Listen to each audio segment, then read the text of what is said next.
Following live broadcast is rated PG. Parental guidance is suggested. Don't forget to like, share, subscribe, and follow Ear Shoulder Voice on YouTube and Facebook, or visit our website at www.earshouldervoice.com. We've got to work together.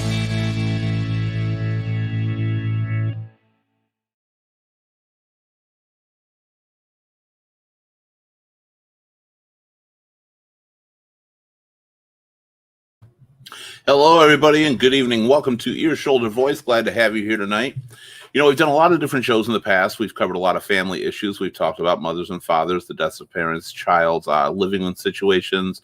We've done a lot of delving into the family members that surround you. That's a lot of what this topic's about. But we don't want to forget some of the most precious family members we can come across. Those are our furry little friends, sometimes feathered little friends, pets. Pets are just as much family to most people as any member they could name. Today's show, the topic is the power of the pet. And we're going to be discussing how pets impact our lives, how pets have helped us out in several ways. Some get us through hard situations. Some are just there. Some ignore you all the time, but yet they're still so comforting and it's so nice to have them there. Don't forget, while you're here, to like, share, subscribe, and follow the Ear Shoulder Voice on Facebook, YouTube, Instagram, LinkedIn, Twitch, Twitter, and Periscope. We'll be on all those. Visit our website at www.earshouldervoice.com. You can view all our live upcoming shows and also register to be a guest panelist if you'd like. So don't forget to do that while you're here. Other than that, let's get on with the show, because not only does our family affect us majorly, not only do our pets affect us majorly, but this show is definitely affected by our panel. So let's bring them in.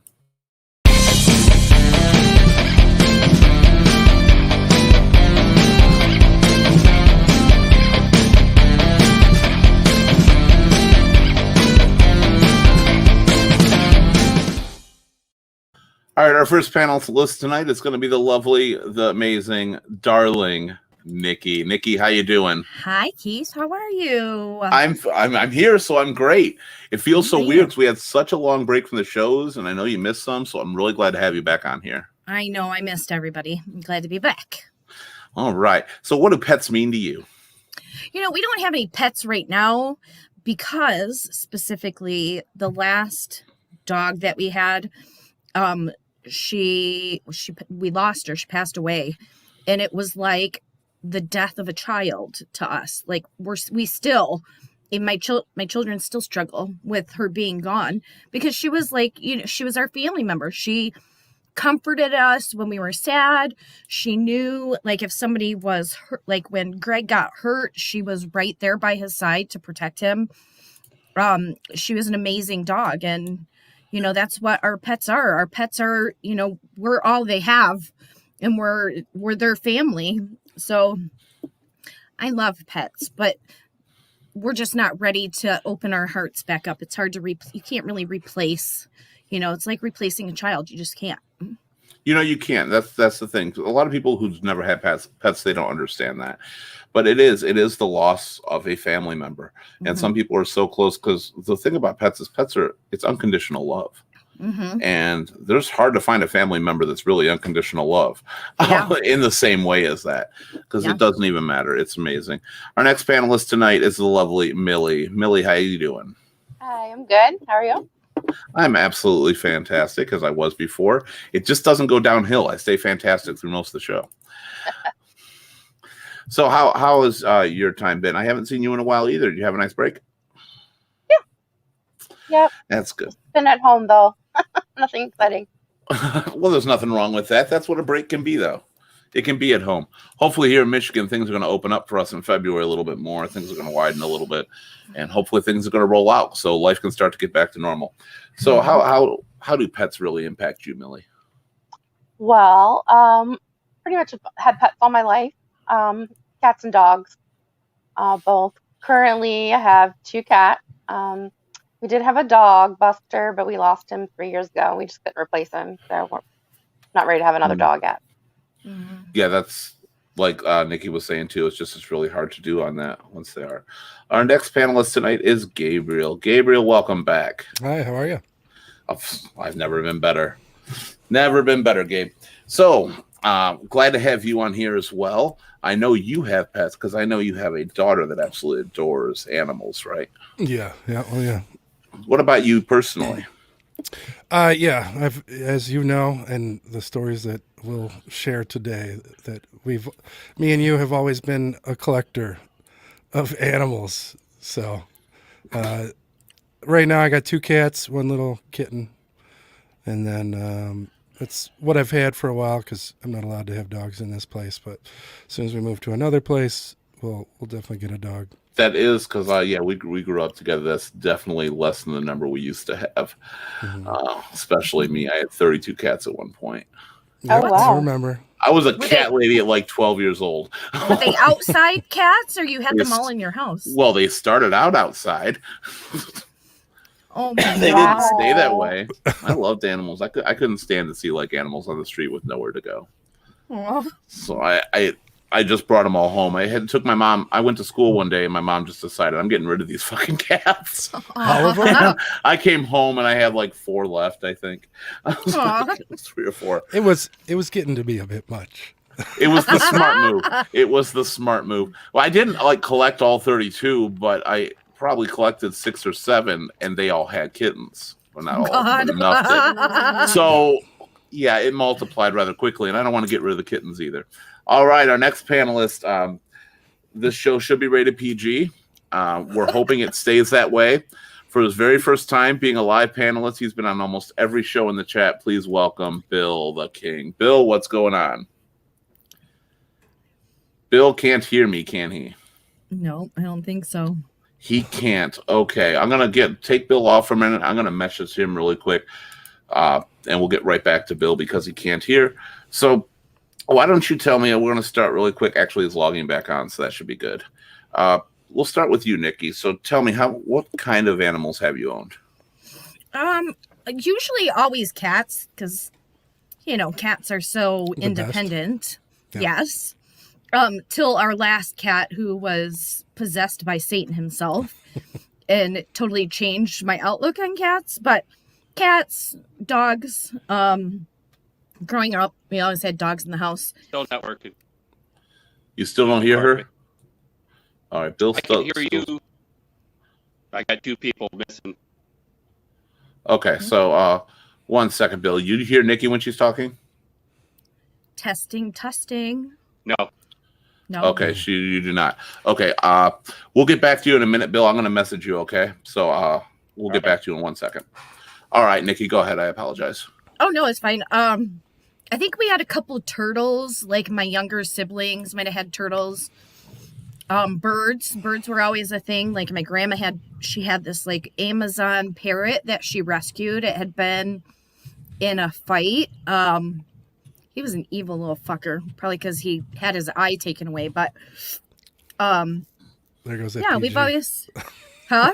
Oh, I said there goes that PG. throw that out the window. Well, no, you can say that stuff. It's fine. Sure, yeah, of course. This is like PG for the 2000s. Right. So It's millennial PG. Yeah. PG-13. You're allowed 1. So we've had all kinds of different pets in the You ever years. anybody ever had a ferret? Oh my God. My aunt did. They're so They stinky. smell so bad. The house, you can totally tell in a second. I when someone has will one. never forget. We went to our aunt's house for dinner one night. She made spaghetti and she had these ferrets, these little turds, like got to roam everywhere in her house. And we all sit down to eat spaghetti. I think I was maybe 10. And her freaking spaghetti tasted like the ferret smell. And I was like, nope, I'm good. I'll starve. I'm good. Ferret spaghetti. It was disgusting. I don't think I could ever eat it. I think that was enough right there. That Yeah, it was smells like it. disgusting. What about you, Millie? What's your animal situation? How many have you had? Oh gosh, I don't know, a lot. I mean, Variety I wise, always how many? grew up with cats and dogs. Pretty much was it. I think.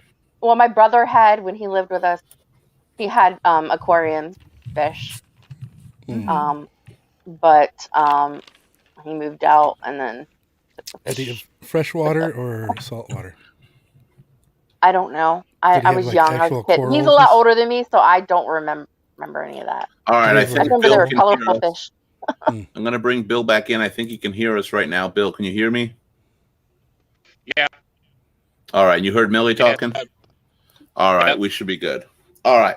Well, Bill, I'm going to get back to Millie in a second because I want to do the intro really quick to you. So, Bill, what do pets mean to you? How do you relate to this topic? Pets are the greatest therapy in the world. They are. That's one thing for sure. You can't beat it. I mean, No. all the time in my life that I worked at the bars and had to deal with idiots and everything like that, I wanted to beat holes in walls or kill somebody, and I always went home. Not kill, buddy. I didn't say that. But I always wanted to. I go home and sit with my dogs, and I was fine. There's such a cure for so many things like that. Mm-hmm. Your audio's a bit glitchy. I think it's your Wi-Fi connection on there. But we still understood what you're saying. They're therapeutic more than anything for a lot of, like I said, when you're going through bad times, they're always there. We were just asking Millie, and Millie was talking about the pets she had and stuff, and she had the fish and all the other stuff. So go on, Millie. Sorry about that. Yeah, well, it was my brother that had the fish, but when he went on and moved out, he took fish with him because they were his. Yeah. But mainly cats and dogs. Though for a while, when my mom had remarried and I lived in Pennsylvania, we also had chicken. You had chickens? We had chicken. Okay, well, I do know people that have had chickens. I don't get it. I've never found a chicken that I thought was really personable. So. Yeah, I didn't care for them. I was a kid. I didn't care for them. I don't see them asking for them. Oh, okay. Well, as long as you're feeding them, I guess there's still a pet. Chickens, most pets, I'm like, the pets actually own you. Yeah. Yeah. With pets, I always think the pets own you, and I'm like, with most pets, that's the case. With chickens, I'm like, hey, the fryer is 10 feet away. Don't fuck with me. I control you. Great on an onion roll. I don't think it's the hen chickens that are so bad, but when you mix in a rooster into the mix of chickens, game over. Those suckers are evil. Yeah, we didn't have a rooster. It was all hen. All right, just a reminder to... True. Just a reminder to everybody, you can live chat with us during the show while we're on here as well. You can actually join and be a guest panelist if you just want to go to the link you see at the bottom of your screen. So, Gabe, what about you? I already know you love cats. Yes. And so any other animals? Cats. We had the German Shepherd Husky at one point. His name was DJ. That was a long time ago. I've had turtles, fish. I had a rat that ran away. And we thought he ran away, and we found him behind the stove 6 months later. Did you have that wonderful smell you just couldn't pinpoint? Yeah. I mean, it wasn't too bad. It was more that the oven stopped working, and we tried to figure out why. So we pulled it out, and it was all chewed up. And nice little white rat that I never should have got in the first place. Oh, so you asked about fish and or what kind of fish she had. Who else here has had fish? No. Oh, bunch. I've always eaten fish. Same. I don't keep them as pets. Fish steer clear of Nikki's. They were my brother's pet, not mine. He's the one that took care of them. I was real little because he's a lot older than me. I was really little. I just remember they were colorful fish. I don't know what kind. So you probably had a saltwater. It's likely you had a saltwater. Most of the colorful fish are saltwater. Oh, are they? Who else has had a saltwater tank? Or your brother did?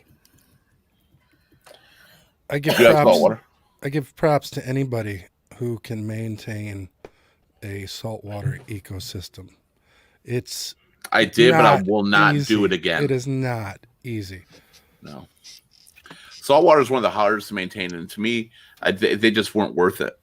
Yeah. Once you get the ecosystem good, it's not that difficult. Mm-hmm. But getting it there is a bitch, and if anything goes wrong, it's a bitch to bring back. Right. 100%. So fish kind of rank down on my pet list. They're not really up at the top at all, and they don't do much. They won't play fetch usually. Can't get them to do that. I tried to show me your paw. They just stood there. No fun with fish whatsoever. One pet I will never ever have, though, is a bird. I don't like birds. They're annoying as fuck. They freak me out. I used to have this one bird. He was the best. His name was Magellan. because he was like an explorer. He always would come out of his cage and explore. He would just come like right, because I would leave his cage, open.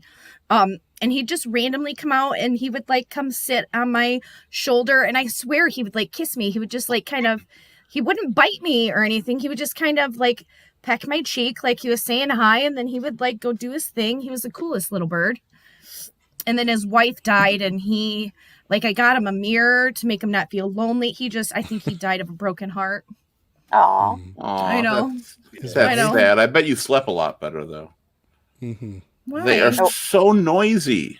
yeah. Yes, one of my you know friends what? had 3 birds. I would cover them up, like at bedtime, they would get covered up with a blanket. You wouldn't hear them till the sun would come out and they would wake me up because it was time to eat. But, Right. kids, birds, it don't matter. They all want My dog whines. I'm like, attention. shut up. Birds don't listen to you. Yeah. Sometimes I'm like, shut up. Birds are like, they're just like, "Grr, grr, shut up, shut up, shut up." They don't. It's the octaves that you talk. Yeah, it's ear piercing. Sure.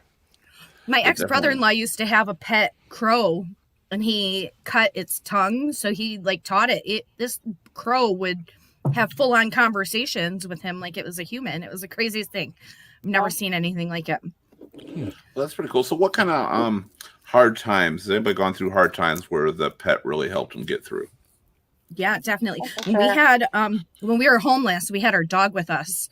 She went everywhere and it was just like she knew, but she like adapted so well and she was like our comfort. She was, the sunshine in our rainy day. They do. So, what was it like managing a pet when you're homeless? Well, I mean, that's when we were camping. And ultimately, sadly, her demise because she got stung by a bee and had an allergic reaction. And I was alone when it happened. I was driving somewhere. I can't even tell you where. And she was in the back seat because she would sit she would sit on the seat like she was a person. She was a big bull mastiff, so she was a big dog. And I heard this thud, and I was stopped at a red light, and I turned and looked, and she was in full-on seizures. So I went to an emergency room immediately, but she did great. She would go on hikes with us. She would go swimming with the kids. She would sit by the campfire. It didn't even faze her. She was with her human, so she was happy. Awesome. We got another guest panelist coming on to join us right now. Please welcome back Janice Hi. Joplin, as she calls herself. Hi, Jan. Hi. Jan, glad to have you popping on here. Always glad to have you, actually. I'm actually losing. I'm trying to switch everything over, and I forgot where I was. There we go. So, Jan, how you obviously want to get on this topic. How have pets helped you in your life? Everything's good. I've had a lot of different pets. I've got 2 dogs right now. Sheena and Jay's got 3 cats. I'm more partial to cats than I am dogs because they're less low maintenance. Mm-hmm. Okay, so by show of hands, really quick. First, show of hands, who thinks cats are better? I mean, better, I don't know, but I they're can't low say either is maintenance. better. Yeah, I like both cats Okay, and dogs by equally. show of hands, who says dogs are better? cats No. rule, dogs drool. We got 3 wins for the dogs. All right. I'm You don't have to- neutral. I like both just as much. Yeah. Right. They're kind of equal. But the thing I've discovered, because I had a dog growing up, and when he passed away, I didn't get another one for a long time. And then I eventually got my butler. He passed away. He was 13 years old, more recently, last Christmas. And I find with cats sometimes have a personality. Mhm. And sometimes Right. cats are just fucking cats. Yeah. They don't care. They And do cats their have own thing. personalities. Yeah. Whereas most dogs Maybe I've ran fuck into, off, right? yeah, cats are famous for fuck off. That's what they are. That's what cats are. One of my You- cats is True. kind of like that. Yeah, I had one that was an attack cat for a while, and she was awesome. She would act like a dog at the windows, doors, anything like that. Try to attack anything, but the sweetest Yes. thing otherwise. So I've had a few with personalities, but a lot of times, I have 3 right now. Timber Cinder, and I always say with Timber, people are like, he's got a personality now. For a few years, I'm like, he's just a fucking cat. Leave him alone. There's nothing special about him. He doesn't want to play with you. He doesn't want to do anything. He wants to be a fucking cat. All right, we have another panelist on here tonight, and we're going to bring him on. Welcome back, Bill. All right, so this is a big panel we've got tonight, much bigger than we actually anticipated, which is good. The other Bill, we're going to refer to you as the king from now on, and you'll just be Bill. So if you want to talk to Dirty Bill, which should have been your name, we'll refer to him as the king. Or we can just refer to him as Dirty Bill. That works. So, not Dirty Bill. How are you doing tonight? Not Dirty Bill, you there? Oh, me. You're not Dirty Bill. He's Dirty Bill. We have two Bills. Okay. You're talking to me, right? Yeah. Yeah. Yeah, I find dogs have a personality. They all have That's what I different thought. personalities. They're individual. You cannot say one is like the other or is, they might be similar, in some of their behaviors, but they have a personality. The dogs here, my daughter's dogs, they're different. Different breeds, but they're also different personality-wise. One is a glutton for attention. Just wants my attention 24 hours a day. That's all. Just 24 hours of my time every day. Sure. And selfish. The other dog goes to show me a toy. Right away, he's got to get in between us and grab the toy. And it's just like a little kid, and I have to, correct them. Raising sometimes. dogs are like raising kids. They're very similar in that. But dogs, if you ever done it with a dog, you've like talked to them and they kind of will listen to you and they feel when you're sad and they're just like that. You ever try that with a cat? Cat's just like, I gotta go. I'm not talking to you right now. Yeah. They're- See, I would argue that because Because I've had my argue cats. cat, Yeah. yeah. So I've had cats all my life. Because you asked Nikki if she had sort of experience of loss or anything like that. So I wanted to sort of say two quick ones. But all of my cats have had different personalities. Some have been lap cats. Some have been sort of arm's length kind of cats, but playful. So they've all had very unique personalities. The one I have right now is an old lady, Diva. And we got the new kitten, and she hates him because he is just messing with her, and she doesn't want to have it. And he's running around. Opposite in mine. He's running around the house at 100 miles an hour right now. He's right underneath me. So, they all are wonderful, and they all have the different personalities. What about From you, what I Billy? see. How would you argue that?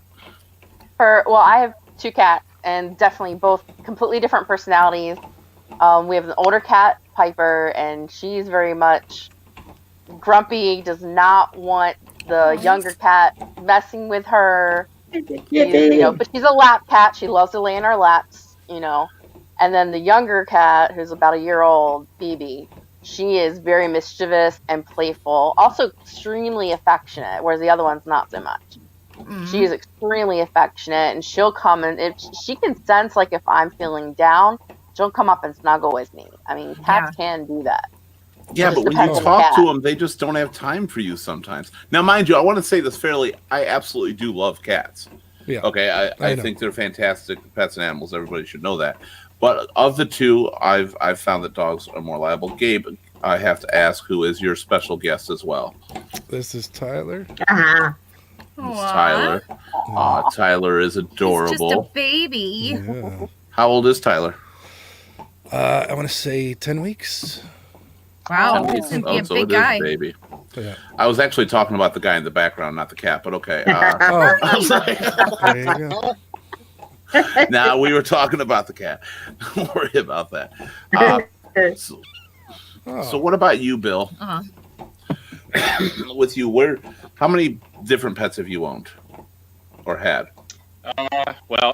Dogs. Got a cat right now. Got a dog right now. I've had snakes. My ex-fiance had snakes. Lizards. Wolves. Mountain lions. I took care of mountain lions. Really? We talked about that. Wow. So when I worked at the show, so I worked at the Michigan Humane Society. I worked at Michigan Anti-Cruelty, and I worked at the United States Humane Society in my life when I was young. And it all had to do with the fact that when I was young, I had dogs that I trained, and I used dogs to make money because they guarded Matthew Hargrave's overflow car lot. And people always wanted me to train their dogs. Well, training your dog for obedience is great, but when they want them to train them for protection and stuff like that, people use dogs the wrong way. Mm-hmm.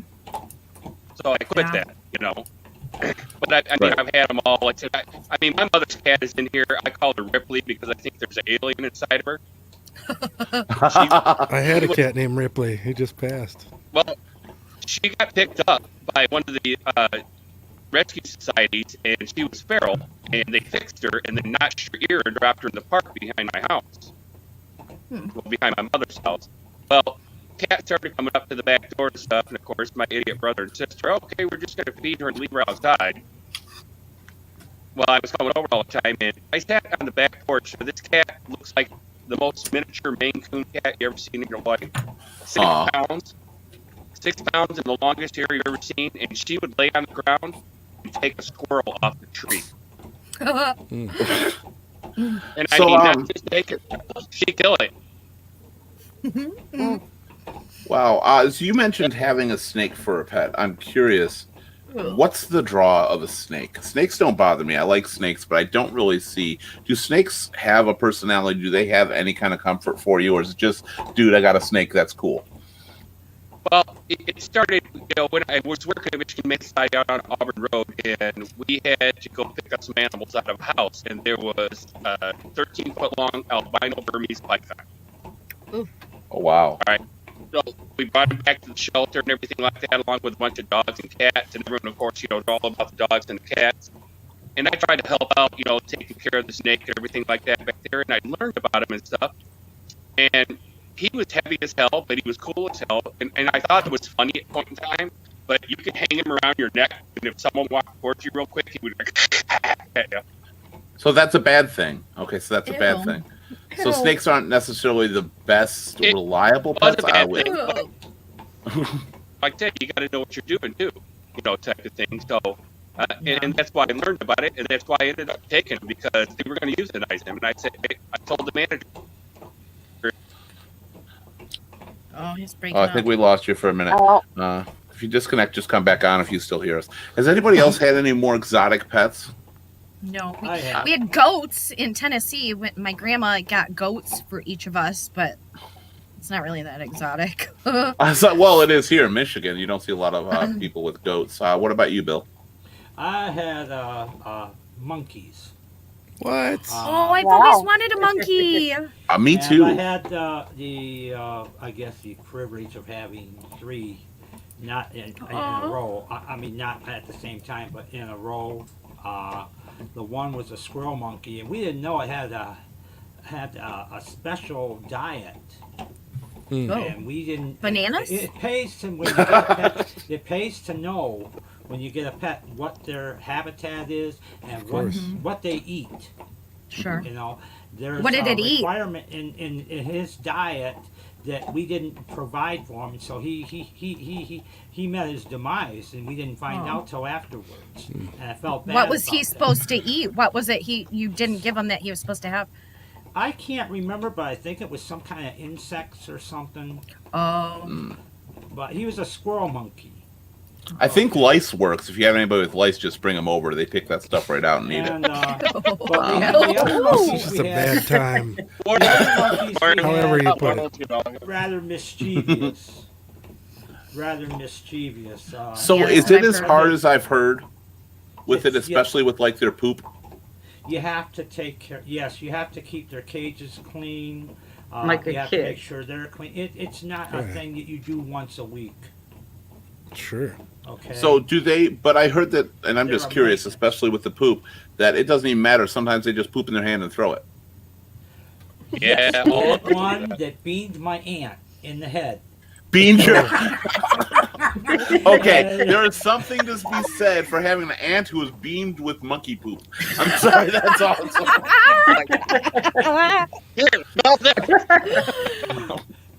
Yeah, I was Not for her though. I was stymied. Oh, I didn't know what to say. I guess he likes you. Sorry.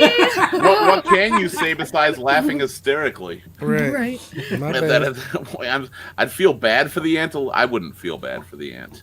So I wouldn't, 'cause that's just funny. That's why I won't own a monkey, but I've always wanted a monkey because you can train them to too. do so many cool things and so many neat things. Yeah. But I'm like, I just don't want them flinging monkey poop at me. No. Yeah, I mean, They it's don't all eventually do it's that, though. This it's one essentially did. a And child it that didn't never do it grows up. all. It didn't do it Yeah, all the time. It was exactly. just this one occasion. I You got know? you. They're What were you going to just so say, Bill? They're so intelligent. Dirty Bill? Training a monkey is so hard you wouldn't even believe it to actually train them for them to do what you want. Oh no, I Especially don't want like to train them. I spider want someone monkeys. else to train them. Oh, okay. Well, you can always get one of those chimpanzees like that. Everyone thought they had it trained, and then all of a sudden attacks them and tears them all to pieces. So, but Right. Yeah, well, I don't want to be torn to pieces, but I don't know. I kind of like to say I got in a fight with a chimpanzee.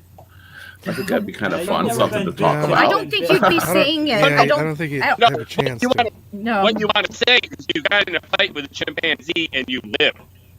Right. Well, that's the only way I could say it is if Right. I live. So I kind of want to be able to have said that at some point.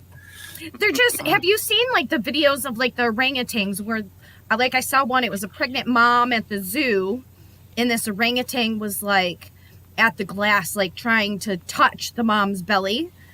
And then there was another one. The mom was sitting there with her tiny little infant, and the whole time she was nursing her baby, like this orangutan was like, she went and got a blanket and like was trying to comfort this mom while she was nursing her baby. Okay, like so she was those were male connecting with her. orangutans and they were reaching for the boobs.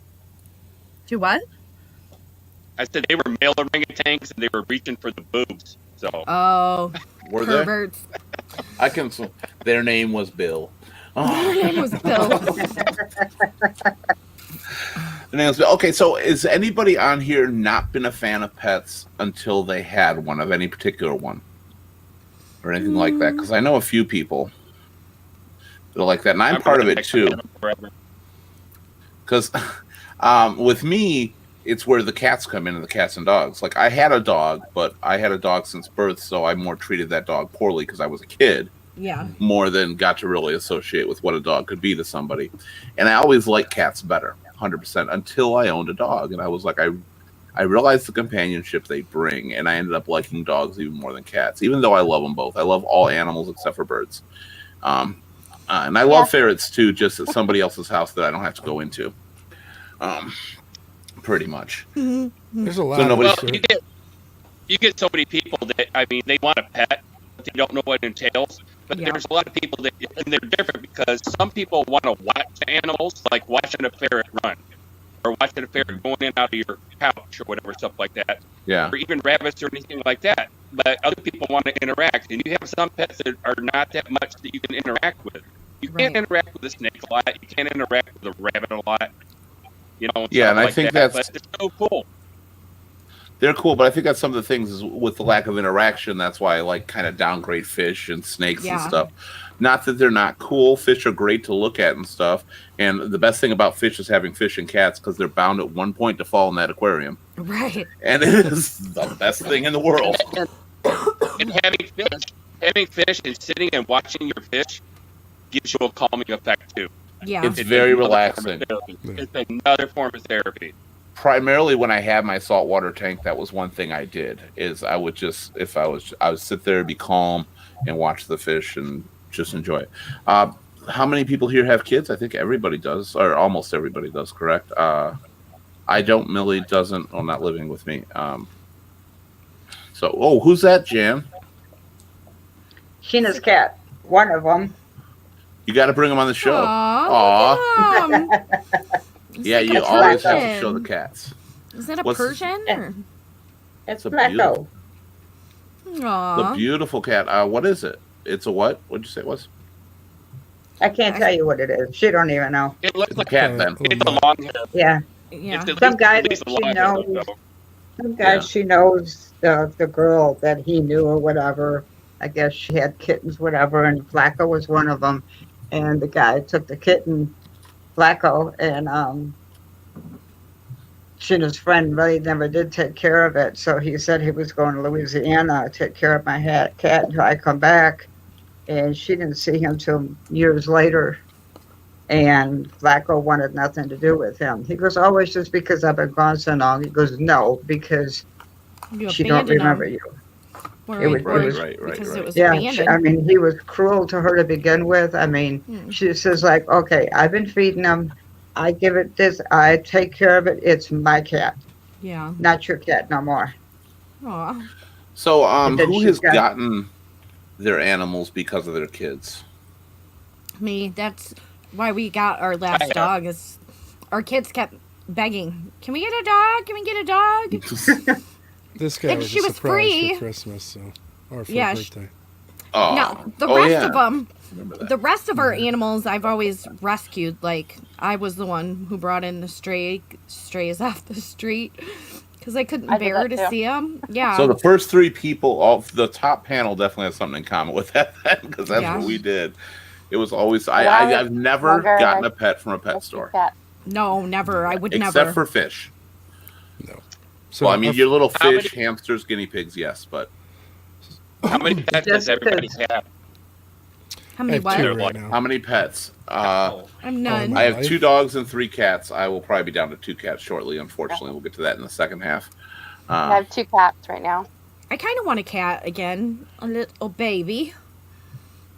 Which my dogs are being really quiet. I thought for sure they'd want to be on this show. They're But they're like, probably in trouble. Probably they're getting probably into like, trouble. they're just like, you're talking about us and shit. No, this ain't no fun. You're talking about us. You want us there, we're not going to be there. So Sheena's, regarding that, oh, go ahead, sorry. Sheena's brother and older sister, they used to have a zoo at one time. It's like he had a sugar glider, he had a tarantula, they had Oh. dogs, they had cats. Yeah, I don't do spiders. I mean, All right, I they wanna- called it the Carrollton Zoo because they had. I mean, the Aw. sugar glider had its own big old cage they made. Yep. They had I a little wanna- pocket in the cage. I want to quickly switch here. Who do we got here, Bill? This one here with the sad face is Oreo. He's the one that's Aw. that's stingy, selfish, all me. And this one here is the old man, Benji. He got lost. I left the gate Yeah. open and I felt so bad because he was missing for a month. Mm. Aw, but you got him back. Good, That's yeah, what's good. important. Yeah, Good that but you got him back. These are my daughter's dogs. I don't have any more dogs. I'm at the point where I'm trying not to get attached to these, but I already am. I'm sad to say, but I have a hard time with letting go of pets when it comes. So I decided Yeah. I'm at that age. I don't want to do it anymore. Aw. I completely agree with you on that one. I mentioned the kids because pets and kids are great. Now, I don't know how good it always is because sometimes pets are not happy with kids. Kids don't always know how to treat. I mean, I used to ride my dog as a kid. Now, it was cool when I was a little kid, but as I got older, Doggy didn't like that so much because I thought it was a big dog. But they have a big impact on on kids. So, Gabe, particularly, I wanted to bring you up on this, and you know why. Because how much of an impact does the dog have on your daughter? Or, sorry, the cats or dogs. And pets in general. Yeah, I mean, huge. I mean, she loves pets. And she, what is that beeping? I'm hearing beeping. I don't know. I I'm hear hearing the it. beeping High too. pitched. It's high pitched. Yeah. Oh, Yep. It's Bill. oh. Okay. Not it's not dirty Bill, it's clean Bill. Okay. Ooh. So, yeah, she loves the cats. She's to the point where I need to stop her from squeezing this one all the time. But, he's actually really good with her because he's a little bit rougher with me. But as soon as she gets on board, he already sort of knows to not be as rough with the claws and things like that. And even with me, he's already learned ow. So if I say ow, he'll just sort of back off and relax. So what kind of inspiration do the animals provide for your daughter? And you know what I'm getting to, so just bring it up. Yeah, so during the early parts of COVID, we were stuck in home a lot, and I wanted to do some music with my daughter. So I had her sort of write some lyrics or just sing along to a beat that I made. And then I sort of layered it together. And Keith is going to play you one of those that we came up with, but it's all her. I just did the background. And how old is she again? She is now 7. She was 6 when she did this. She was 6. Okay, I'm going to play this video really quick. This is the kind of impact, before I do play, this kind of impact that pets do often have on kids. It can release creativity and the companionship, and it gives them something to love. And they actually learn how to behave around other animals and other people and stuff. It's great for learning. And here is Amazing Animals.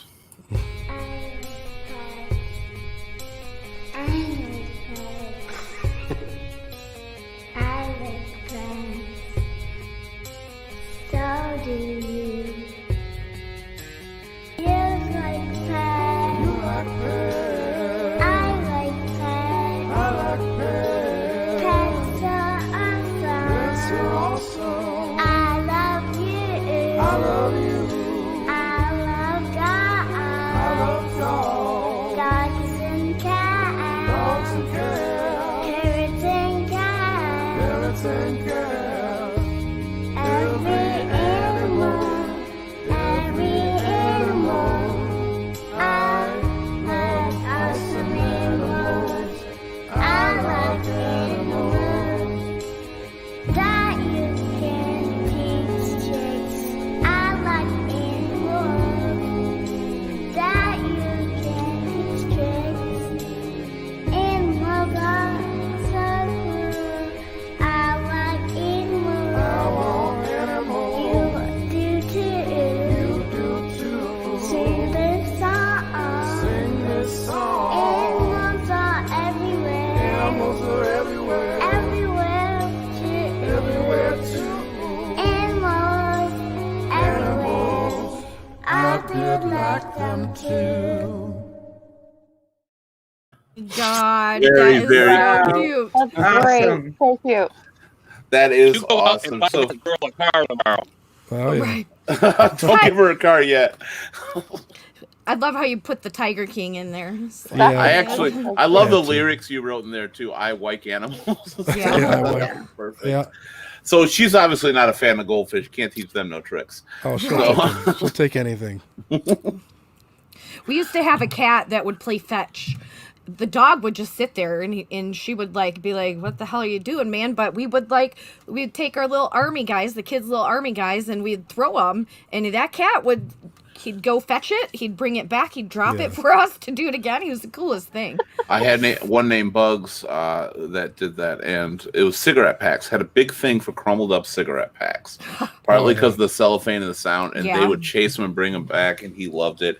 Before my mom accidentally killed him, and that's going to bring us to our next area Yes. of talking right now, because we have to deal with the loss of a pet at some point and what it means to us. And with my mom's hit hard because my mom had to bug bomb our bathroom. Didn't know the cat was laying in the bathtub sleeping. no. So that's how we lost that one. But we've lost a few, but some of them have been through heroic acts. We had my brother, when he was younger, he was climbing a tree and he hit a bee's nest or wasp nest. I'm not sure which it was, but probably wasp because of the way they attacked, but it could have been bees. And he fell, and they just charged him and started stinging him. And the dog's name was Scooby-Doo. Huh. And it jumped in, got my brother out, and was stung to death, unfortunately. But it was through the most amazing heroic act. And I thought that was really cool. But dealing with the loss, it doesn't matter how it happens. It is like a family member. So I'm going to assume that everybody on here has dealt with the loss of a pet, given our age and how long we've had them. So how did you or your family get through it is what I want to ask. And I want to start over with Millie. Well,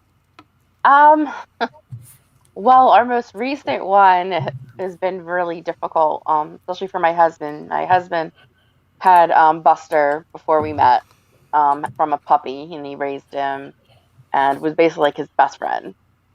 And so it's been 3 years, and he's like, I still can't get another dog, because he just really misses them, and I really miss him too, because I grew to love him as well. Now, has that been the hardest one for you?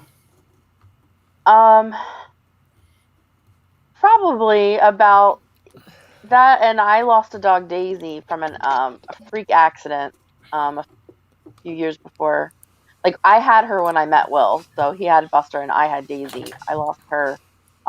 She accidentally choked on a stick. She got a hold of a stick and it punctured, and there was nothing could be done. Like, she so that was really heartbreaking. So it was unexpected. She was only 3 years old. Yeah. So that was also really, really affecting me hard. We had one of the cats I had lost was unexpected. Her name was Gabe probably remembers this. The name of the cat was Spirit. Mm-hmm. We lost Bill, but I'm sure he's going to be back. Do you remember Spirit, Gabe? Yeah, I have that one. What was the name of the cat that was just the mean, evil cat that was an outdoor cat and pretty much killed other cats? Do you remember the name of that? He lived 2 doors down from me, and we knew the cat. I can't remember the cat's name that we named it. I don't know. But it got in through the attic, What and color we found... Was it Casper? It was like a dark gray. It wasn't Casper. No, Mhm. it wasn't one of ours. But it had gotten in, and it found our little white kitten Spirit. Ironically named Spirit, obviously, because that's what she became very quickly. And we actually found her with the Spirit was in the mouth of the other cat, literally. Head was in the mouth. We had to pry it off. That was probably the only time I've ever seen a really evil cat. Ew. There. Yeah. Wow. Kind of feral at that point. Yeah. Now, Gabe, you were a collector like me of animals, and you lost some at a young age and older age. Did it change at all losing a pet at a younger age from an older age? Yeah. So first off, me and Keith used to collect animals, whether our parents knew that we had them or not. Very true. So we had a fort in my backyard, and one time we saw an ad for free puppies. So we called, or we went over there, and they're like, no, you have to have your parents call. So we called, and we're like 11 at this point. And one of us acts like an adult and says, yes, I'm going to send my son over there to pick up a puppy. Oh, God, I remember that. They're like, okay. So we went there, four streets down, got a puppy. Parents didn't know about it. And we had him in the fort for about a day and a half. Oh, no. And then my mother found him, like, what the hell is this? And we ended up, of course, having to return him. Oh, So- I forgot all about that. I totally Yeah. remember that now, too. But we did that. Over to get it. We did that type of shit all the time. So Oh, yeah, we did. as far as the from the before to now, my favorite cat, his name was Boo Boo, and I just had a cat pass recently, and he was a great cat, but he wasn't Boo Boo. So with that cat, he was the first my cat, the one that came to me for everything. He was mine, played with me all the time, all that stuff. So he was a 28-pound cat who had diabetes, and we had to give him insulin shots every single day. And he was so fat, his fat rolls, when he ran down the hallway, swayed like a guillotine. So God, that takes me back. yeah, you could pose him and put him in outfits and things like that because he was just that great of a cat. So towards the end, he had a seizure, and we took him in there, and they're like, yeah, we can keep him for overnight for like $2,000. And we're like, okay, so we got to start thinking about this. So we went back there. He's in between 2 dogs in cages on both sides, and they're feeding him Gerber's baby ham. Oh, no. So we're like, well, fuck this. We can do this ourselves for 40 cents. Took him home, and he lasted another 2.5 years. We just stopped the insulin and just made him comfortable. But after that, so when he died, just real quick, I called the animal control to get him, or to get them to pick him up. And animal control came, and they're like, we don't really put them in the back of our trunks anymore because we might get called away, and on hot summer days, it's not exactly the best thing. So what I can do is I can sort of lead you back to our place. So I was on lunch from my work, and I wrapped him up in a blanket, put him in a box, and this fucking cat, my favorite cat, had a 2-car funeral procession led by the police department to his final resting place. And that, for me, was fantastic. That was the best way. Before I go to our next person, Clean Bill, not Dirty Bill. Yes. I'm keeping you muted right now because you have a very high-pitched squeak coming out of your microphone that makes it really hard to hear right now. So if you could do me a favor and just reconnect, like disconnect and reconnect for me. All right. What about you, Bill? Dirty Bill. Sorry, Dirty Bill. Okay, he's frozen. Okay, there he is. So he looks like the Emperor right now. Like his eyes are gone. We're gonna go to Nikki for a minute because he's like the Emperor over there. We'll get back to Bill for a minute. I know. Oh, that was the worst pose to be frozen in, Bill. So Nikki, we'll get back to you in a minute, Bill. Dealing with the loss of a pet as far as being young and now, or you have one that was most impactful, and how'd you get over it? I think they were both equally impactful. The first pet that we ever lost, I think I was in first grade. We had this dog. She was a basset hound named Lucy. And we had gone to my grandma's, and my little sister was like 1 at the time, and she was infamous for like hiding in cupboards, so she was missing. So Lucy was like her sidekick, and we're all like looking for my little sister. Well, Lucy went and did her thing. She was trying to hunt my sister down, and she fell into my grandma's swimming pool and drowned. So I was so, like, it was so traumatizing. Like, I didn't want to swim in my grandma's pool for the longest. I was so traumatized, but children are so resilient, so we kind of, we moved past that.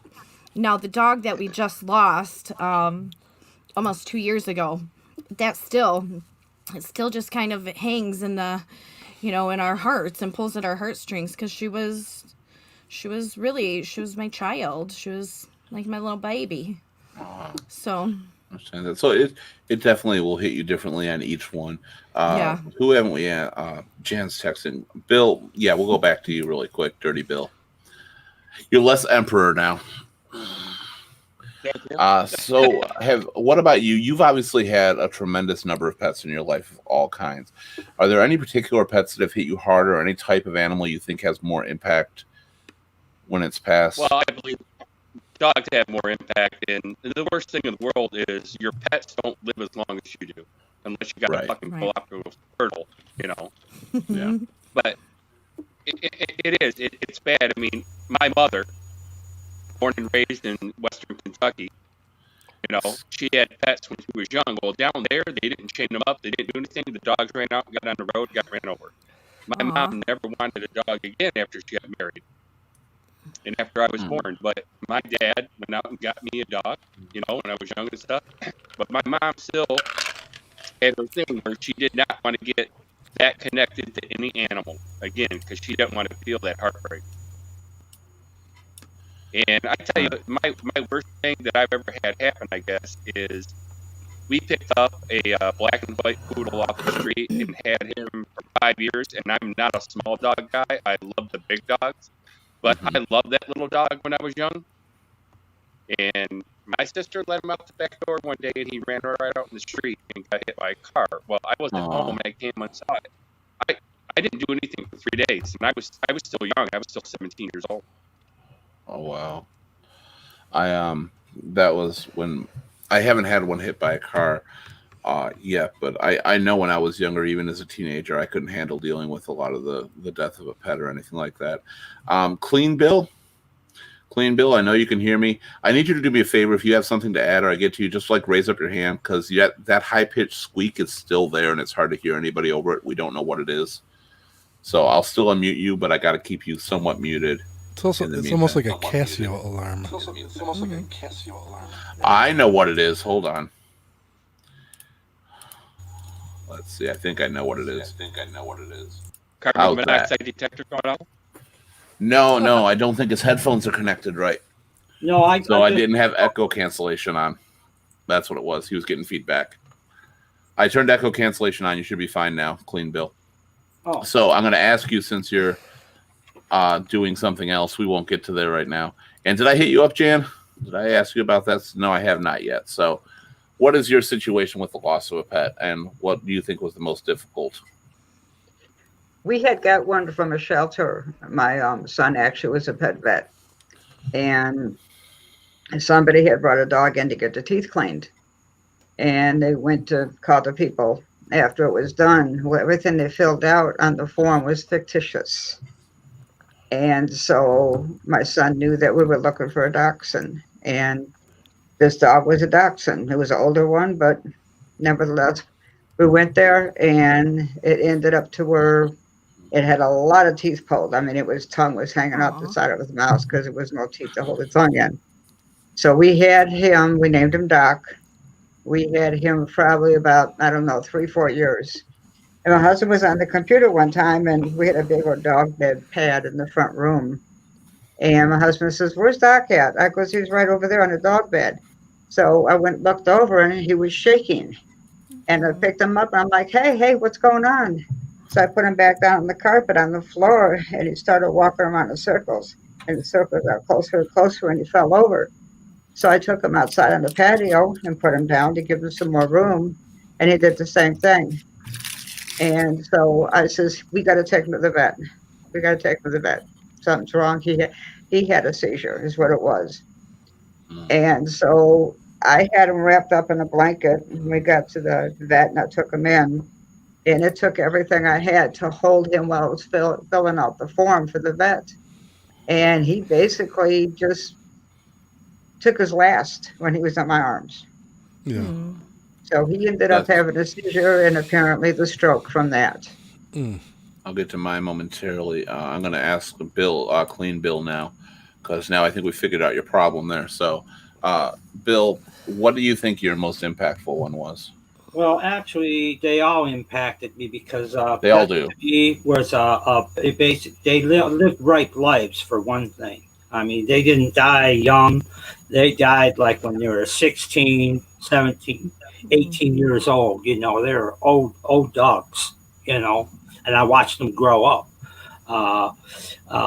But they all impacted me. But I think the one that really impacted me as a child was it was our dog when I was living with my parents. I wasn't really a child. I was a young adult. And I ended up taking it to the vet, and it had what was called a perineal hernia. Well, I agreed to a surgery. It's a hereditary characteristic for that dog. And the surgery fell through. It didn't even last a month. And the vet told me he would always be suffering. Well, when I took the dog, I told my mom I was taking him to the vet. Well, he told me how much the dog was suffering, so I agreed to have him put down.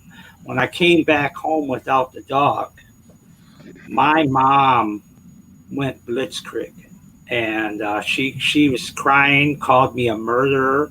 You know, I mean, she was really went off the deep end, and I felt bad. But I said, "Look, I couldn't afford the surgery anymore."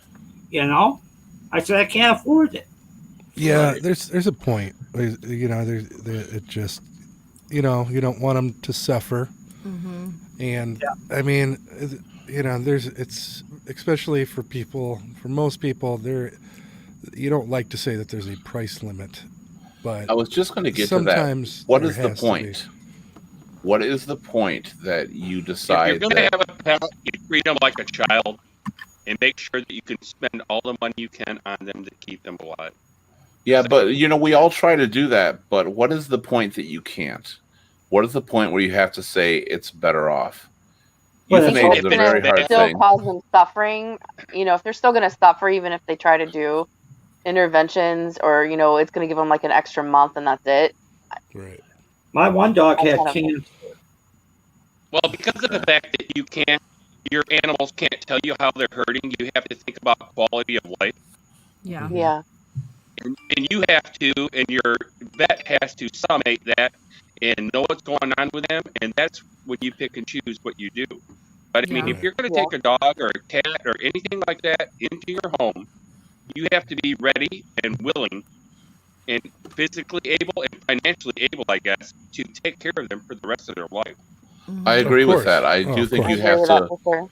be ready for that responsibility. My most recent one, and probably the one that has impacted me more than anything, was Butler, who was my dog. I got him. He was a stray. When I got him, he had all broken toes. He was, rescued, and he was the most. I've never still in other dogs I've had or anybody else. I have not seen a personality like this dog, even though he was a stubborn bitch sometimes. He was an awesome dog. And I really was torn because I, in a sense, don't believe in euthanasia. Yeah. But I do realize it's required. I put a cat down named Damien who had feline leukemia, and that was hard enough for me. So when he was diagnosed and he had cancer and he needed surgery for it, it was like a $5,000 surgery, and most vets and everybody else recommended putting him down. Yep. He's Right. not Yeah. going to. I did not. I did a fundraiser for him, actually, and it helped cover some of the costs for it. He got through the surgery. He was 11. Now, the life expectancy of the breed I had, which was a German Shepherd Retriever, was about 10 to 11 years. So he was about 11 when that happened. I went through the surgery. He had 2 more years of being almost a puppy again because of that. And his quality of life came through. And I kept thinking to myself, how many animals have that possibility? And how do you know when the right time is? Right. Ultimately, last Christmas Eve, it had gotten really bad. And I hated to do this on Christmas Eve, but I had to because he couldn't move anymore. And he would just yelp continuously. And I realized at this point now he's over 13 years old. And okay, this is probably going to be it. And I showed it to somebody who actually does euthanasia mobile because it had to be in-home care with him because you couldn't move him because of his neck issues that he had at that point. And I actually showed him through video chat and pictures, and she's like, you're going to have to make this decision because he's got to go. And that was probably the hardest one I ever dealt with. I wouldn't leave his side. I still got his paw prints and his collar and all that stuff, because you got to hang on to that stuff. Because he was my best baby in the world. And it's one thing I'm not looking forward to. And I think people have to realize when you get into being with a dog and having a dog, you're also going to get into that. Yeah. You're going to have to deal and know how to understand the loss of a pet because they're not going to be with you forever. The odds are in your favor you're going to outlive that pet. Yeah. That being said, we've talked about a lot of death, and we're going to talk briefly how to get through that. But before I do, whose animals were treated like a king and spoiled rotten? Yes. Ours are. Charlie, So everybody on here spoils them rotten. Now, Yep. My way is they all get a dinner plate. They get their own plate if we're eating at the table. They wait patiently. They get their full plate at the end. Anything they want. I don't care. My dog, every time I went out, he'd go with me, get a double cheeseburger from the drive-thru. Yep. It didn't matter. How do you spoil your dog, Nikki? Oh my God. Or your animals. Sorry, not your dogs. It was never me, really, who spoiled them. It was always Greg. Like, if he was eating cookies, the dog got cookies. If he was eating ice cream, the dog shared, the ice cream with them. If Doritos, like everything. Greg was Okay, like, I have a lot in "No." common with Greg right now. Everything. She would get her own dinner plate. We would go to fast food. She got her own meals. Like, seriously. Now, did that get irritating to you? No, I mean, no, because she was like, because me and Greg never had children together. So that kind of took that role. Like, because, she was like our child. So it was like completely normal. But so at like Christmas time, I would buy her gifts. Like, she had her own little gifts to open. Yeah. Because I have people all the time that come over and tell me how much I spoil my fucking dog.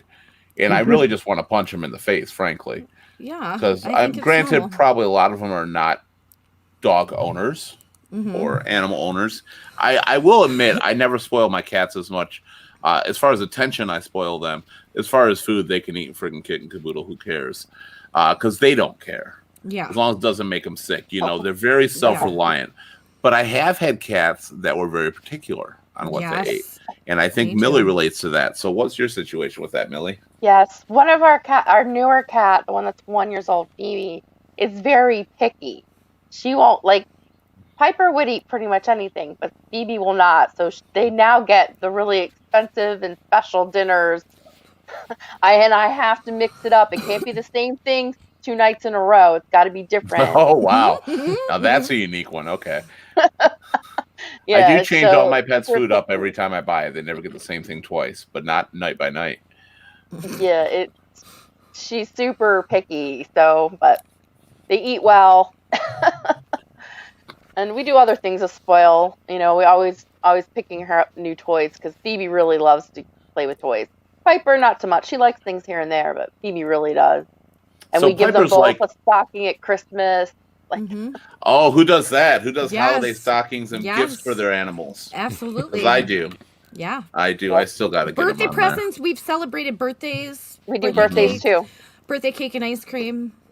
Always. Of course, mind you, the whole time the pet's like, ooh, food. I don't know why, but see ya.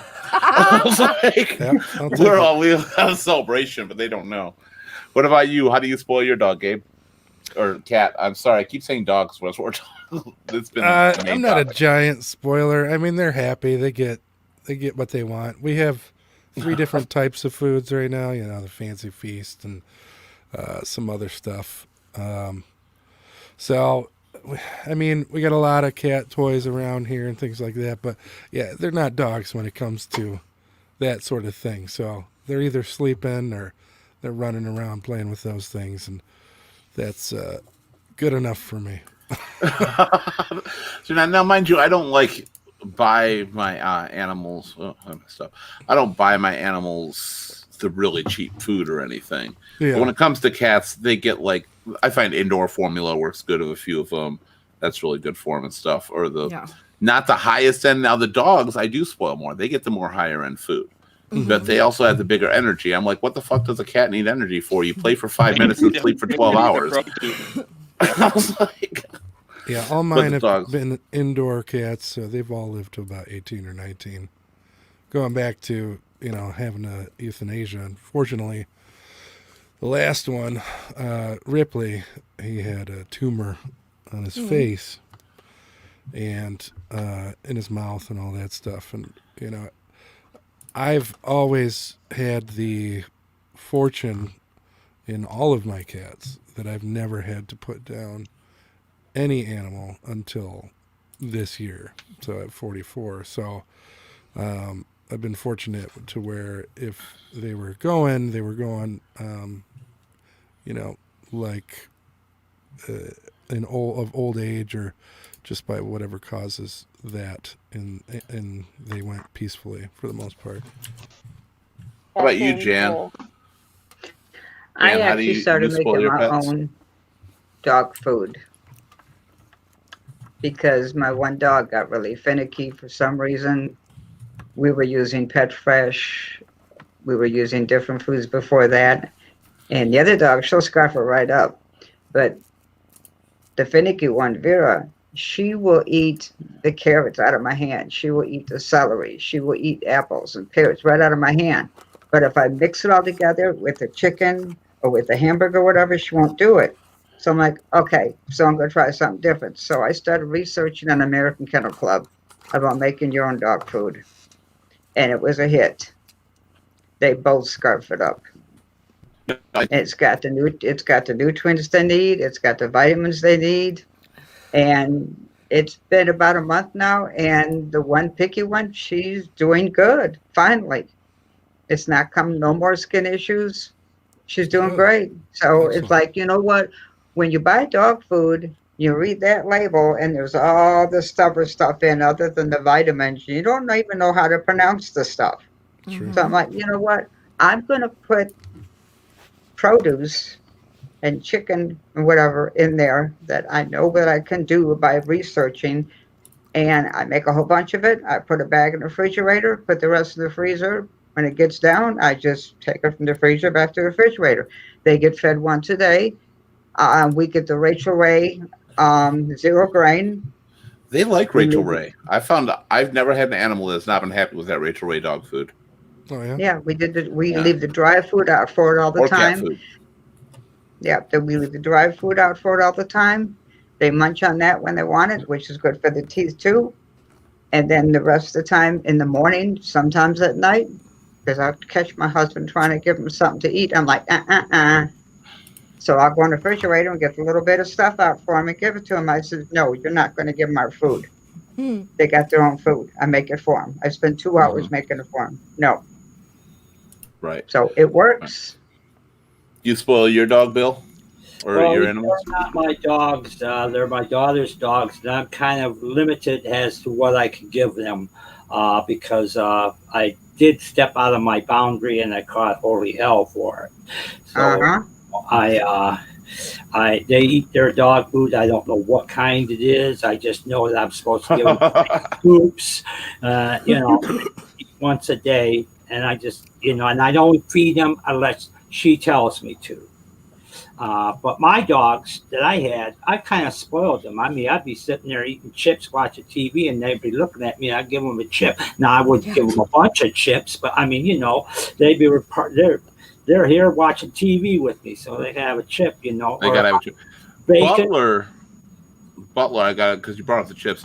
My dog was so freaking stubborn with that because I would offer him a chip, and he would not touch it unless I put it in dip first. Now, if I didn't have dip, he would be okay and he would eat it. But if he knew I had dip up there, he would not touch it. If I had French fries, I offer French fry, he wouldn't touch it because he knew I had ranch to dip it in or something, or ketchup Bella or would anything. she would only eat Doritos. It had to be like cheesy chips. But would they eat the whole thing or just the salt off of it? Whole thing. Really? Yeah. For me. Bella would dog chew Buster like a loves human. Fritos. Fritos. I have my cat right now, Oscar. He loves just plain potato chips, and he'll eat them. He loves plain potato chips. I have a cat that We loves have to be ranch. careful when we have ice cream because if you set a bowl down, especially if it's vanilla, our cat will come up and try to eat the ice cream. So, Right on. We caught them. guys We know both the go videos? do it. We caught them. What was that, Bill? you guys know the videos where you see they show the videos of the cat sitting there eating their food and someone throws a fucking cucumber behind them and they fucking take off and run and shit. Yeah, Right. they're Ripley, you throw a cucumber at her, she turns around and starts chewing it. Oh, She that's. doesn't I mean, run. it's good It's like, for her. They actually have dog ice cream. It's called Frosty Paws. Oh Yeah, yeah. they It do. comes in the little I used cups. to give that to Buster. and He loved it. There's original flavor and peanut butter, and we give them once every couple of months, and they'll just finish that little cup off. I'm sitting there like this, and they got one dog here, and they're just going at it. Yeah, Is it Buster weird loves that it. He I've likes always- the peanut butter. Is it weird Yeah. that I've always wondered what that tastes like? Does anybody actually go to like the puppy bakeries or that far as spoiling your animals? I did with No. Buster. Bakeries? no, would but once, my like for aunt. Christmas. Hold on. Go ahead, Millie first. Go ahead. I was just saying for like Christmas or birthday, we'd get like homemade. We'd buy homemade, dog cookies and stuff. Yeah. What did your aunt There's actually do? a website. I was Yeah. just, my aunt breeds like blue ribbon Shih Tzus. And she makes their food. She's like when her babies go to their new home, they go home with a care package. It's got food in it. It's got homemade shampoo and conditioner. It's got doggy cologne in it. If it's a female dog, it's got doggy nail polish in there. Like she goes all out. So I mean, we've shown so far tonight most of our lives pretty much. There's a revolution around our animals that we have. Yeah. And it does. They have a big impact. But not everybody's a pet lover. Not everybody likes pets. Not everybody thinks they're a good idea. So going around the panel, and I'll start obviously in the order you are with Nikki. What would you say to somebody who says animals are stupid? Why own an animal, etc.? What impact does it have for you? Like, just how would you say it to them? I mean, I'm a supporter of pets because there's such good companionship. But I would, if somebody is at that level where they're like, screw animals, like, I'm not going to fight you, because those are the people who you hear about abusing or abandoning or whatever. I don't think that's always true. I do know that I'm not talking about those people. Obviously, there's certain people should not own a pet, period. Yeah. But just in general, because of the task of taking care of it, they don't understand what it brings. Oh, yeah. And stuff like that. Because when I asked earlier, I said, is there anybody on the panel, we're probably not the perfect panel to ask that didn't like certain animals or anything until they got one.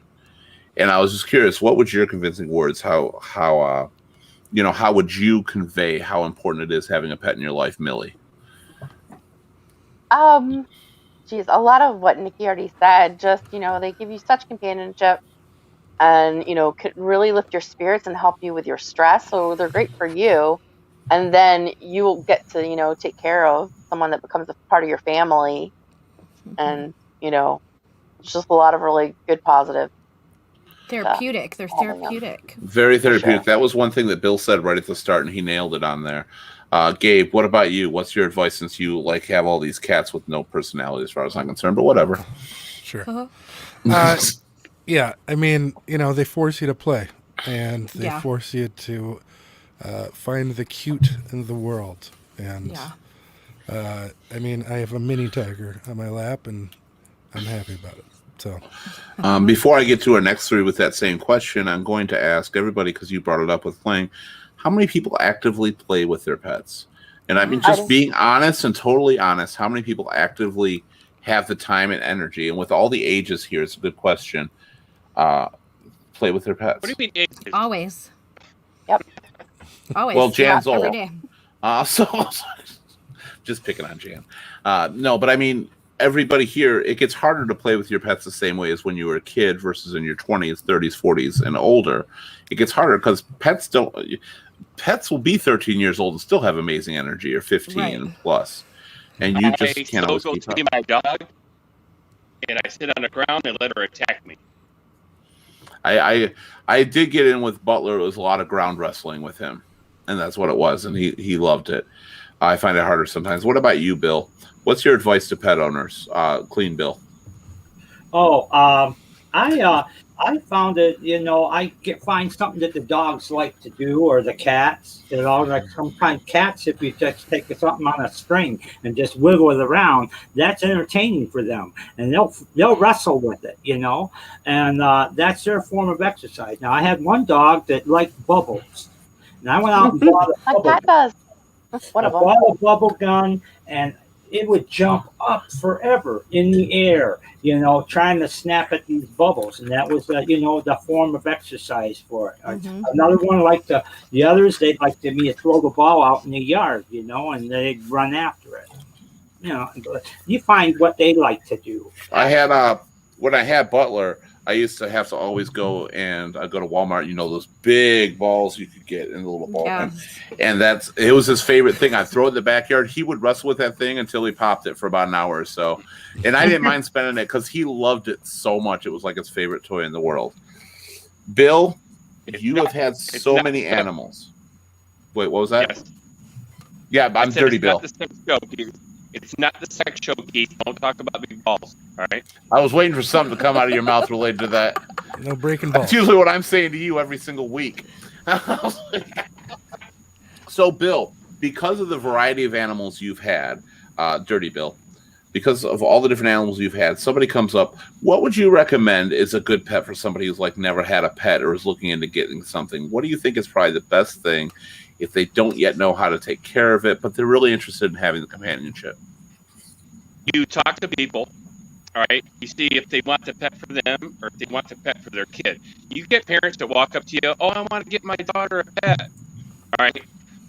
Automatically you know what's going on, all right? Like Easter time. Everybody wants to get their daughter a rabbit. Right.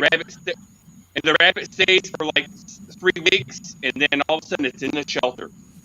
Yep. Yeah. That's why all the time that I've known people, when they talk to me about animals, I inform them. I said, hey, all right, so this is what you got to do. If you want a happy pet, honestly, All right, Charlie, I go to Kathy's house, and Charlie and I go out in the backyard. She runs like crazy. And she knows when I say, come here, when we go in the house, she listens to me. You want an animal that's trained as much as you can, that listens to you. You're not going to get that so much with cats, but with dogs.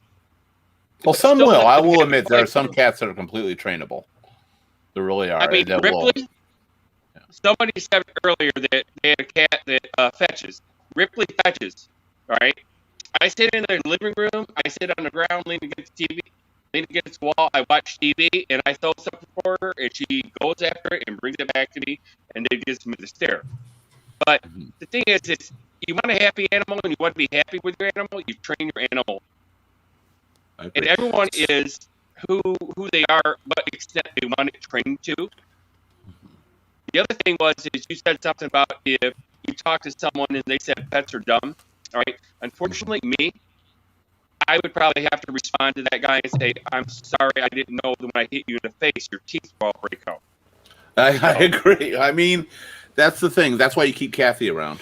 Yeah. Take care of that. So what would your recommendation be if somebody wanted an animal but didn't want all the maintenance?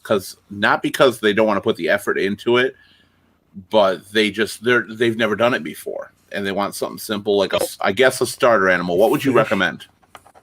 So everyone thinks in the world that, okay, I'm going to get this or I'm going to get this because I have to do this. And it's all the fact that, okay, I'm going to get a cat or I'm going to get a hamster, I'm going to get a guinea pig, or I'm going to get a rabbit or whatever, and because I don't have to walk them and I don't have to go out in the yard and pick up their shit. Well, the thing is, if you want to keep an animal clean and healthy, anything you got in a cage, any cat you have in your house, you have to clean the litter box. You have to clean their cage.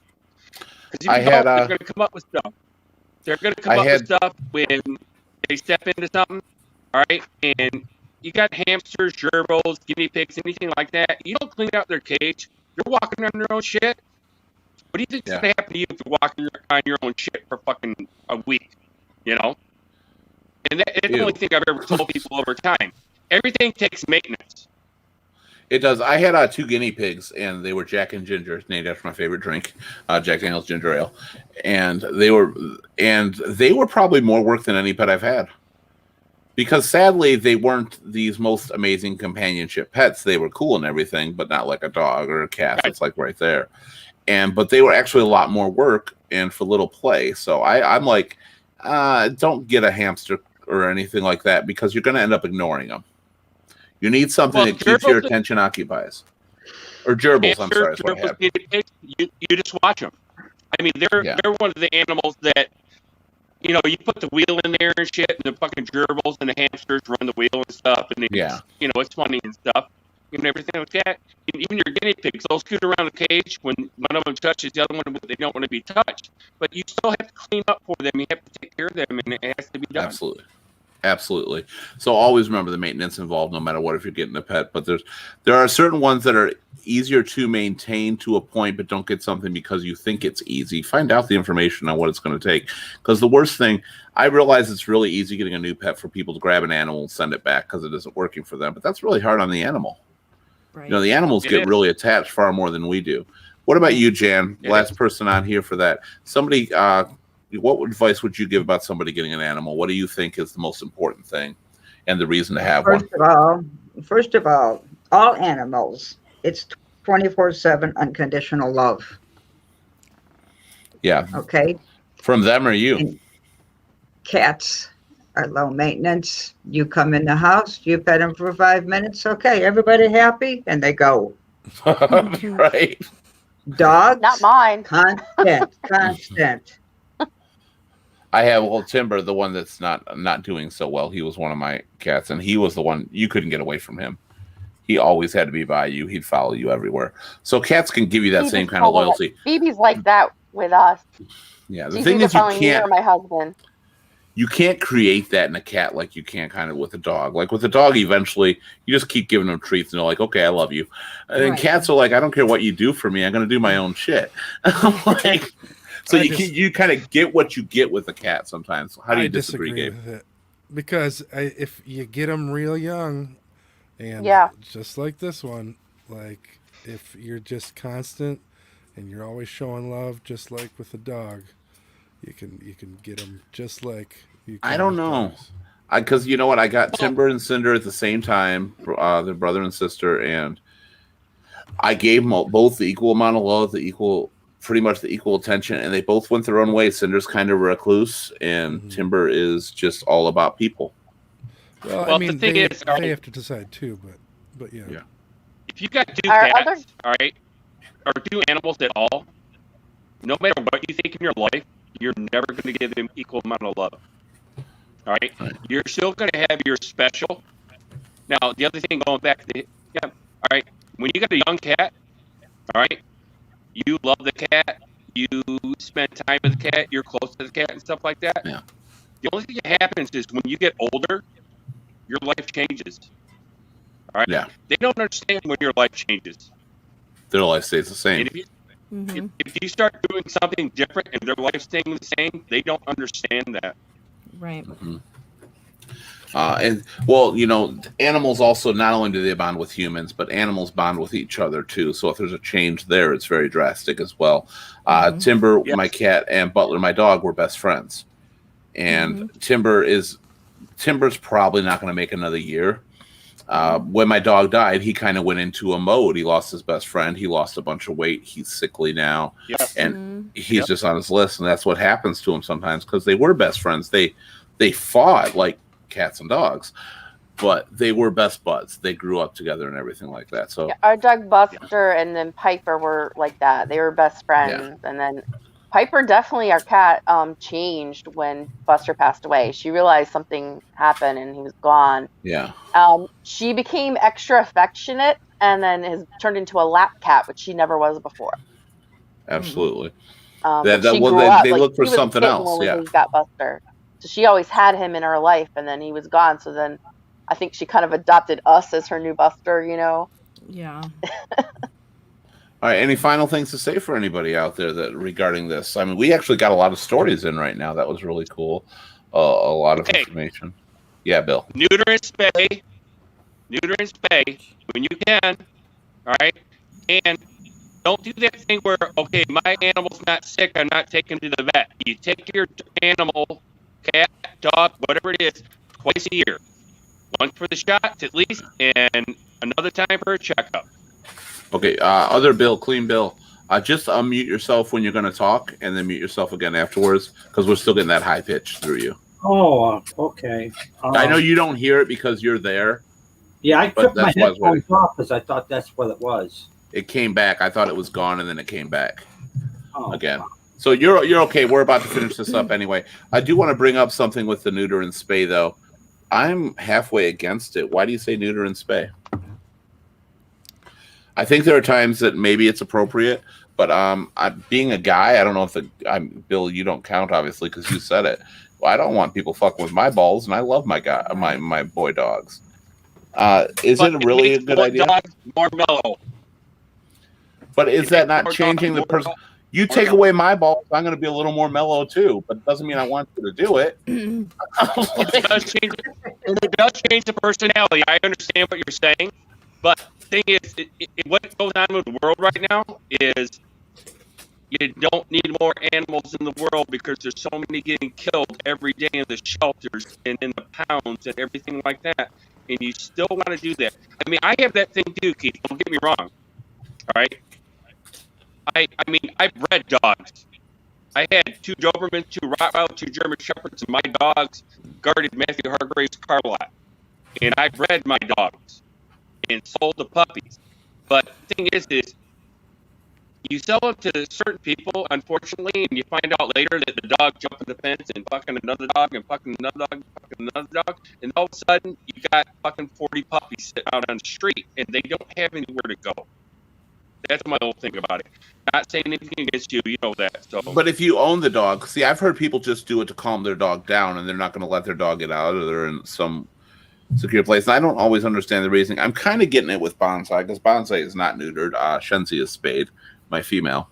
But Bonsai is not neutered, and I haven't had him neuter yet. He's like 2 years old now. And half of me can't bring myself to do it. Then don't. No, I get that. That's what But I at the say. same time, I do hear it could calm them down. But I'm like, that means the neutering and taking away my dog's testicles is a convenience for me. And I don't necessarily think that's right. Well, I You know, mean, I if you think, want your cats or your dogs to breed, then of course not. You know, right. So, okay. I told That's them, just, I was curious about what your stances were on that and about the neutering because I'm kind of against it. I get where it comes from. Sometimes it can be a good idea, especially with females who get in heat. I get that, but I don't know. I'm Is your halfway. dog is your dog a good dog and he pays Yes. attention to you and listens to you? Hmm. Then don't worry about it. Well, I'm not going to because I Right? don't think he'll be as happy with me if I take him home one day from the vet and he has his two best friends are gone. And it does. I mean, it does change animals when you do that.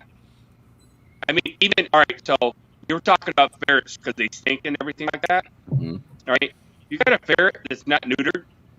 You talk about the smell and the attitude and the way they do, and they'll bite the hell out of you.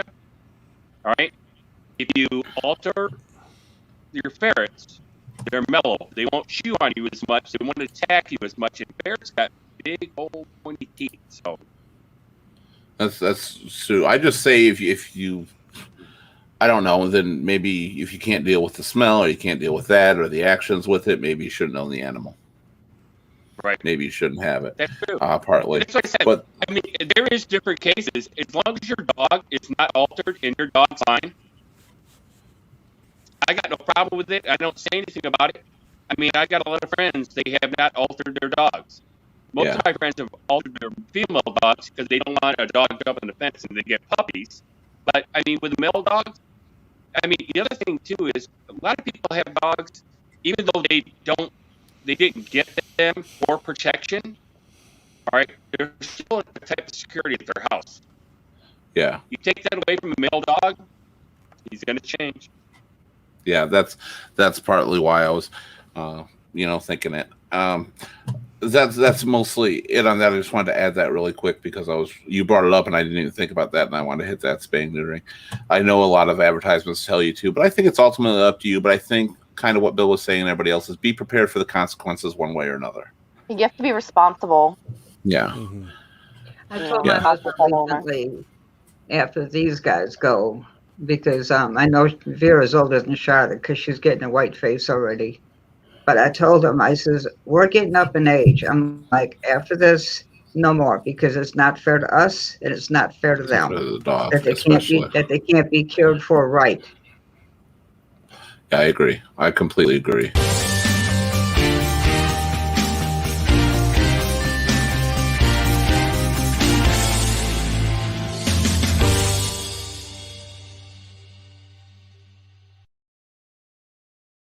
So we talked a lot about everybody on here and their pet ownership and what they love about them. There is a task involved with owning a pet, period, no matter what. But it's worth it. The kind of love you receive from a pet is unlike any other out there. It is unconditional, no matter what you do. And it's sad and depressing and it sickens me to see it sometimes, but you can beat an animal within an inch of its life, and the next day it will love you to death. Yep. That kind of devotion is incredible, and anybody that would do anything like that to an animal doesn't deserve to even live, as far as I'm concerned. True. But it just shows how much, no matter what, they're going to be there for you. You are their world. They know nothing else. They don't know of the outside world. They know it's a place to go occasionally and just enjoy time and enjoy life. But you're their world. If anybody ever says you think the world revolves around you, well, to your pet, it does completely revolve around you. Mm-hmm. You are everything to them. Be prepared for it. Pets can be great. Pets are great with disabled people as well. As people get older, it's good to have a pet companion because people get old, they get alone.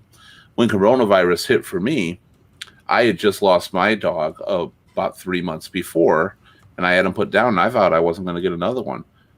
But the two I did end up getting have helped me through every minute of it. The companionship is unrivaled. But when you get one, take care of it. If you've never had one, read up on it. Find out the work that's going to be involved for that pet. Mm-hmm. But that pet will be there through thick and thin for you. and they will help you with everything you're going through. Love them, cherish them, and honor them. I mean, hell, you'll disown members of your family, but you should never want to get rid of a pet. Members of your family, fuck them. Your pet, they're the new members, and they're there to stay. Today's topic has been, of course, the power of the pet, how pets impact our lives, how we deal with the loss of a pet. And it's very important because when you do lose a pet, your world is turned upside down. A lot of people out there don't understand that, who don't own pets, how much it does impact you and how much it does hurt.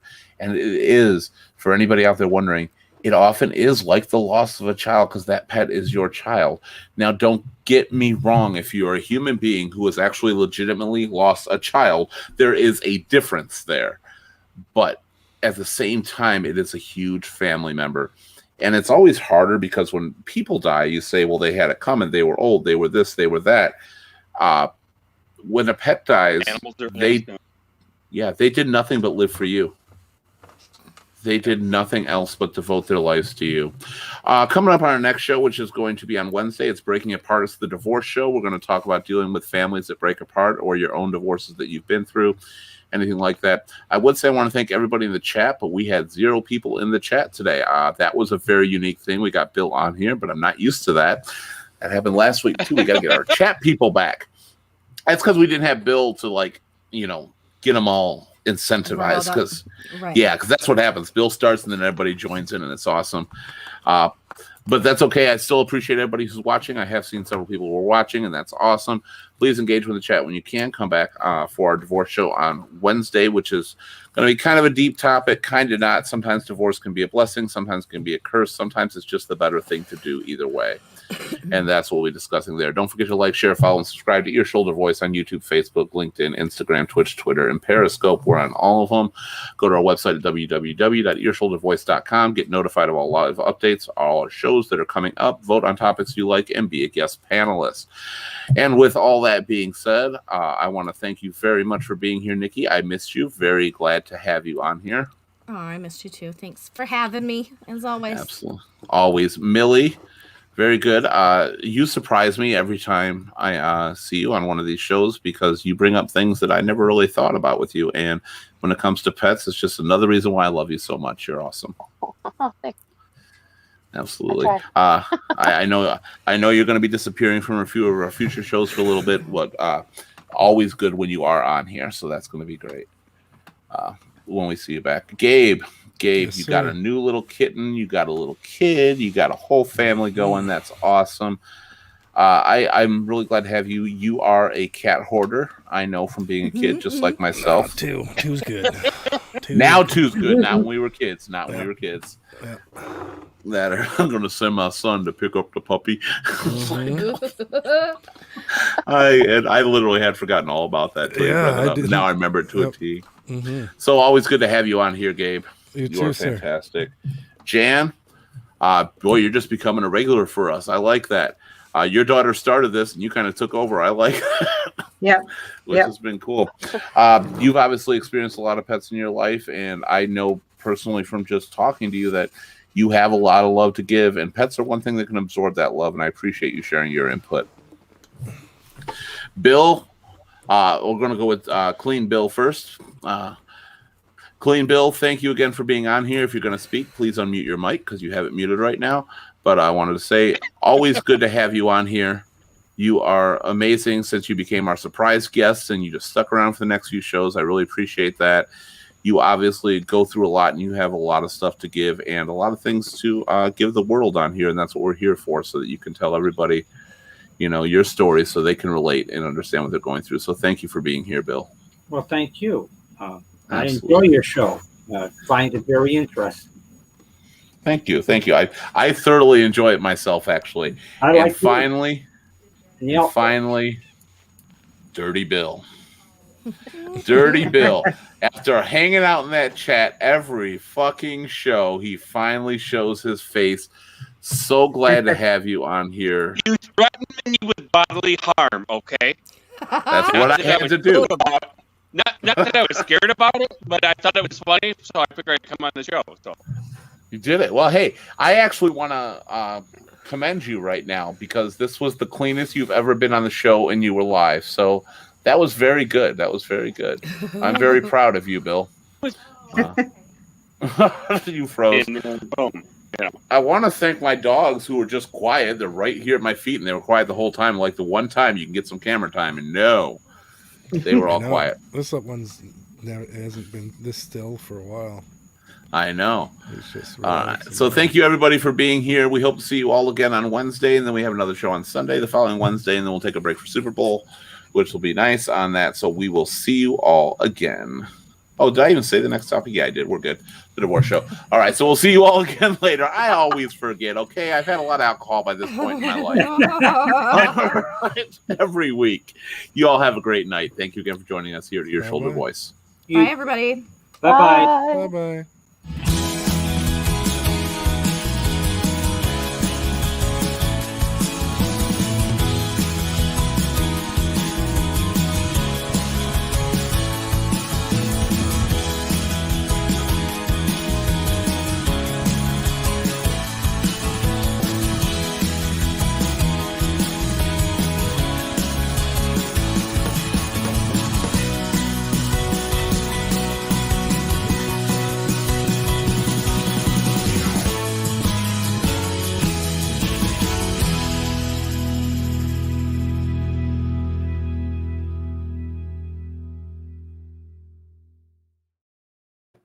You know, Bill and Jan just never stick around. Every time they're like, credits are there, we're out. Oh, the other Bill. Yeah, I know.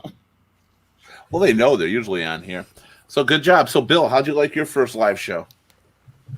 Oh. Well, I didn't see any boobs, but, other than that, I'm fine. There you go. I was sending you pictures the whole time. Yeah, and I kept erasing them before I even looked There at you them. go, Bill. There you go, Bill. All right. No, I like this topic because, like I said, I dealt with animals all my life, and stuff. So, working in humane societies and stuff, and anti-cruelty and the United States Humane Society and stuff, and I just I didn't even go in. This could have went a lot deeper. I didn't want to say stuff that would totally make people, oh my gosh, I didn't want them to know what happens in certain places with animals. In some ways, that's good. Well, Lenny did that one time with the horses. We were talking about her job because she does horse training and horse judging and riding and stuff. She talked about some of the deep stuff that happened to the animals on there. And you're always free to share anything like that. Don't worry. If it gets too off topic, I'll redirect. So, but yeah, I understand what you mean. Sometimes it can be such a downer to bring it up. That's why it's sometimes hard to go into topics and when we're talking about like the death of animals, because we're talking about how great they are, but we've got to hit the loss of them as well. You want a good balance of light and dark. Yeah, you did look so much like Emperor Palpatine. I worked with them for so long, and you sit there and you go, "Oh my gosh, we just adopted out this dog, we just adopted out this cat, we adopted out this rabbit, everything like that." At the end of the day, you go in the back room and you're putting the animals to sleep. Yeah. That's why I didn't stay there. I tried for years and years. Like I said, I worked at all the places and shit like that. But like even the Michigan Humane Society, I was the only guy up there. It was all women. It was young girls, I was hired in as the maintenance guy. And my second day there put me on rescues. Well, then my fifth day there, they put me in the youth room because they had no one to help. And my friends were the manager and the assistant manager. But young girls, when it comes to their turn to go into the euthanasia room, they would cry to me, "Bill, I can't do it. I take their spot." I could never be a vet. I love animals so much, but I could never be a vet. I could never work in those places because that's the one thing I don't think I could deal with on a regular basis. Especially in the middle of the summer, and you're putting kittens and puppies to sleep just because there's no room for them. It's a point in time when I worked there. But my whole thing at the point in time was, and I hope no one's watching that will get me in trouble, I stole dogs from there that were going to put to sleep. I told them I put them to sleep. I didn't throw them in there, and I took them out and I got them home. God bless you for that one. That's why I got fired. You know what I have a big problem with, and I halfway get it. I can't help the Bernie right now, but I'm just creeping at the bottom of your screen. You know what I think the problem is, and we didn't really get into to it really is I think adoption is too difficult for pets and too expensive. I get why it is, because you want to make sure that person is putting forth some kind of financial effort. This is so hard to do, Gabe. I'm done. Okay. So I get why, but I think it's too hard for like the average person. Like for me, I was out of work with Corona and stuff when I was looking for a pet, and I was trying to. But the adoption fees to get a pet or anything like that is nothing I could do. And I'm one of those people that obviously I'm going to take care of my dog. I'm going to take care of my cat or any animal. And I think that I've lessened the population problem if it wasn't so expensive to adopt them to begin with. But I think there should be some kind of vetting. Yeah. You know, they do vetting beyond. Unfortunately, here in Michigan, the fees is really high.